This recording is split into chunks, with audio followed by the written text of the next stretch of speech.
ఆయన వల్లే ఇప్పుడిలా, ఆయనపై నా అనుమానం అలా. కేసీఆర్పై సీఎం రేవంత్ ఆసక్తికర వ్యాఖ్యలు చేశారు. తన అనుమానం ప్రకారం కేటీఆర్, హరీష్ రావు కేసీఆర్ను గృహ నిర్బంధం చేశారని అన్నారు. డీలిమిటేషన్పై ఆ బీజేపీ ఎంపీ అవగాహన లేకుండా మాట్లాడారన్నారు. సన్నబియ్యం పంపిణీ తర్వాత తమ టార్గెట్ ఏమిటో వివరించారు.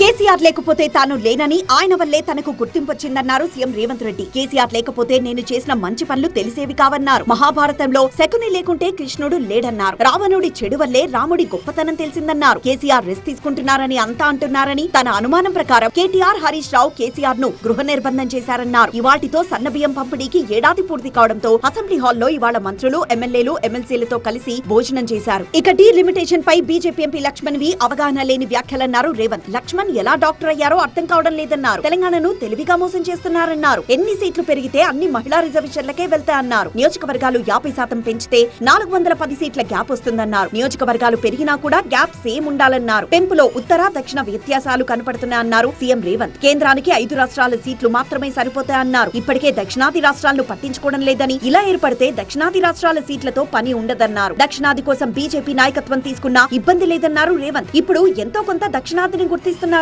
పెంపు వ్యత్యాసం వస్తే బండి సంజయ్, కిషన్ రెడ్డికి ఉద్యోగాలుండవన్నారు. ఇలా గ్యాప్ పెరిగితే నియంత పోకడొస్తుందన్నారు. ఎక్కడైనా ఉత్పత్తిదారుడే వస్తువు ధరను నిర్ణయిస్తారని, కానీ ఒక రైతు పండించిన పంటకు మాత్రం అవకాశం లేదని రేవంత్ అన్నారు. రైతుల అవసరాలను ఆసరాగా చేసుకుని దళారుల దోపిడీకి పాల్పడుతున్నారని, రైతుల హక్కులను కాపాడేందుకు దేశంలో కాంగ్రెస్ పార్టీ కనీస మద్దతు ధర చట్టం తెచ్చిందన్నారు. నిత్యావసరాలను అక్రమంగా నిల్వ ఉంచడం హత్యా నేరం కంటే ఎక్కువ అన్నారు. ప్రజల ఆకలిని సొమ్ము చేసుకునే వాళ్లను నియంత్రించడానికి ఆనాడు కాంగ్రెస్ పకడ్బందీ చట్టం తీసుకొచ్చిందన్నారు. రేషన్ బియ్యం పంపిణీపై ప్రజల్లో మంచి స్పందన వచ్చిందన్నారు సీఎం రేవంత్. 40 ఏళ్లుగా ఈ పథకం కొనసాగుతోందన్నారు. అయితే ఆనాటి నుంచి దొడ్డు బియ్యమే ఇస్తూ వచ్చారని, దొడ్డు బియ్యం తినేవారు లేక ఆ బియ్యాన్ని సన్న బియ్యంగా మార్చే మాఫియా పెరిగిపోయిందని రేవంత్ అన్నారు. దొడ్డు బియ్యం ఇవ్వడం ప్రభుత్వానికి ఖర్చు తప్ప పేదలకు ఉపయోగపడడం లేదని తాము గ్రహించామన్నారు సీఎం రేవంత్. అందుకే పేదలకు తినగలిగే సన్న బియ్యం ఇవ్వాలని నిర్ణయించి సన్న బియ్యం పథకం ప్రారంభించామని తెలిపారు. ఇందుకోసం రైతులకు క్వింటాకు 500 బోనస్ అందించి సన్న వడ్లు పండించాలని ప్రోత్సహించామన్నారు. భవిష్యత్తులో ఇది 90% కూడా కావచ్చని తెలిపారు. ఇక వరి మాత్రమే కాకుండా ఇతర పంటలను ప్రోత్సహిస్తున్నామని రేవంత్ తెలిపారు.